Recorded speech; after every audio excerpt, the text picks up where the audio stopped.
It's funny, eh? I mean, something that's so not real. I mean, you know, it's like I said, it's just ink on a page, but you become attached to them. You know, like it's like they're real people. Comics and curiosities is probably my favorite catchphrase for us. It was established here in Fredericton, New Brunswick in 1992, and within a couple years, Cal had moved to Halifax and opened the one in Halifax as well. So technically, this is the flagship store. And it's one of those labors of love, you know, hard to call it work most of the time. And I told them when I applied, I was like, you'd be wise to hire me because the paycheck is pretty much going to get handed back to you. So mainly to supply my habit, yeah. Cool. And just, you know, I mean, obviously, I love comics and games and toys and all that too. So to get a chance to share it with other people is nice. Basically my big brother's collection that got handed down to me bit by bit, or I'd steal them here and there kind of thing. The Spider-Man, X-Men, and Batman, kind of the standard sort of thing, yeah. And World's Finest and Sergeant Rock and Jonah Hex too, actually. I can't ignore those ones. They've been in my life for as long as I can remember. Your games like Magic, you know, like D&D stuff, this probably will never go out of style. Settlers of Catan. This crosses over all boundaries. D&D gamers, grandma and grandpa, little kids, old people, everybody loves this game. Any record bag is cool, but throw the Goon on there and double cool. We got some really super cool deluxe action figures like Mr. Han Solo here. And actually, I believe, pressing the right area, they're supposed to be. Han Solo. I'm Captain of the Millennium Falcon. Just in case you didn't know. Fantastic Force Effects lightsabers in with the ultra nerdy. That is great. Isn't that sharp? This one is an unbelievably great read. This is All-Star Superman. The general premise is Superman has a finite amount of time to live. He knows he's going to die soon. Anybody faced with that situation, you know, what do you do with the time that you do have?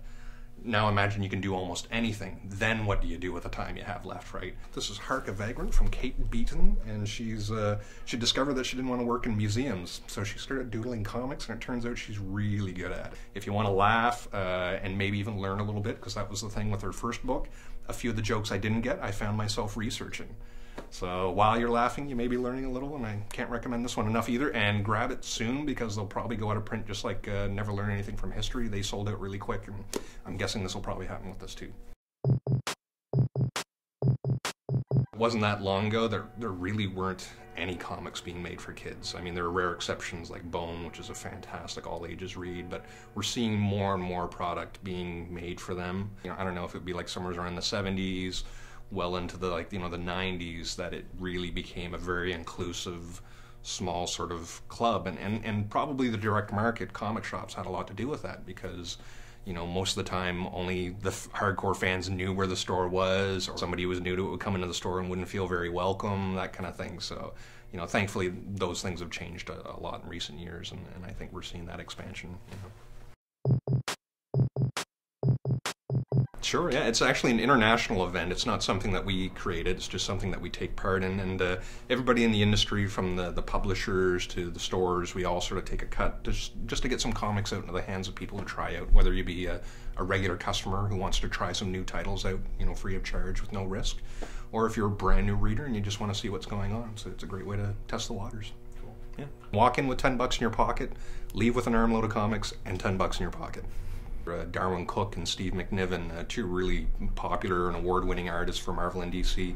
Both of them live just outside the city, so they frequently do book signings there when they have new projects. I recently just came back from a book signing with Kaga McLeod, who did a book called Infinite Kung Fu. He's a guy from Toronto, Ontario. A really cool book too, if you like old school Hong Kong style kung fu, zombies, and blaxploitation. Just merge them all together, and that's the book for you. Potentially the whole digital downloading thing could be a problem. You know, it's like as if you were to take one of these books and scan the pages and post them online, or in the case of comics that are made with the intention of going online digitally, they scan the art once it's finished, and while they send one to the printer, they'll put another one posted up online. But of course, like music and movies, there are illegal download sites too. If the artists and writers aren't making a living doing what you guys love to consume, and you get it for free, then they can't make more, you know. So you maybe initially it's great that you're getting the stuff you love for free, but eventually these things that you love will dry up because they gotta go take a job telemarketing or whatever. Just like record stores were concerned about that. You'll see something similar with comics over the next few years. But when you find stuff you like, pay for it. Send them, send the artist some money. Sometimes I think that it's even the mainstream comics themselves sometimes can be their own worst enemy. For example, we're getting a lot of news about the DC New 52, and specifically the role that women play in it, whether it be the characters in the books or the creators of the books. It's a tough thing because, I mean, superhero comics in North America traditionally have been aimed at younger boys. There was a cartoon series a few years back called Teen Titans Go that brought all kinds of new young girls to these characters, specifically Starfire. And then DC does this big relaunch, and the book featuring Starfire in it, she's not quite the same interesting character anymore. She's become a little bit of a cheesecake kind of thing. And some of these young girls that were younger when they were watching the cartoon have grown up and they want to read a comic with her, and it's not exactly a comic made for them. And from what I understand, from what I hear, Dan Didio's response was, well, that's not for younger girls. They shouldn't be reading that comic, And that right there, to me, that's where I see a problem. They're saying they want these young female readers, but then they say they don't want them reading these comics that potentially could be appealing to them, So once you have the new fans, a lot of those fans become creators. So if you make comics that appeal to younger female readers, some of those female readers will grow up and become female creators, and they'll make more really good comics that appeal to a broader market, So smarten up, DC. Well, there are some instances where either the publishers will send us little coupons that we hand out that then sends them to the website where they can find free stuff, that kind of thing, or DC's testing the waters now with copies that you buy that comes in a poly bag and it comes with a digital download with it.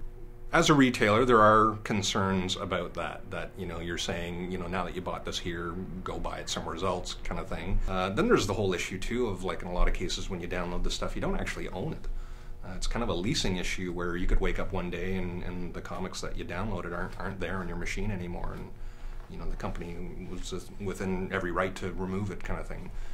So there's that issue too, and if you want to do that with my comic collection, you got to come to my house and pull it from my cold dead hands, So I think people will miss coming into the store, chatting with people, seeing comics they wouldn't have seen otherwise coming into the shop, kind of thing. So I'd say that might be a bit of a hurdle initially, but I think we'll probably all make out all right for the most part anyways. Yeah. When, like, say, Chapters or somebody like that started carrying graphic novels, I doubt very many of them said, okay, well, we're done with Strange Adventures now. We'll go shop at Chapters. I saw somebody post an image of a comic rack in one of these department stores, and it's miserable. It's like, books folded over, toys piled on top of it, and clearly it's not something that the staff put much care or devotion into, whereas you come into a comic shop, chances are the person working in the comic shop isn't working there unless they absolutely love comics. A department store doesn't have the same atmosphere as a comic shop any more than going into a department store to buy your CDs versus going into something like Backstreet Records or whatever. There's something kind of cool about places like that, I guess.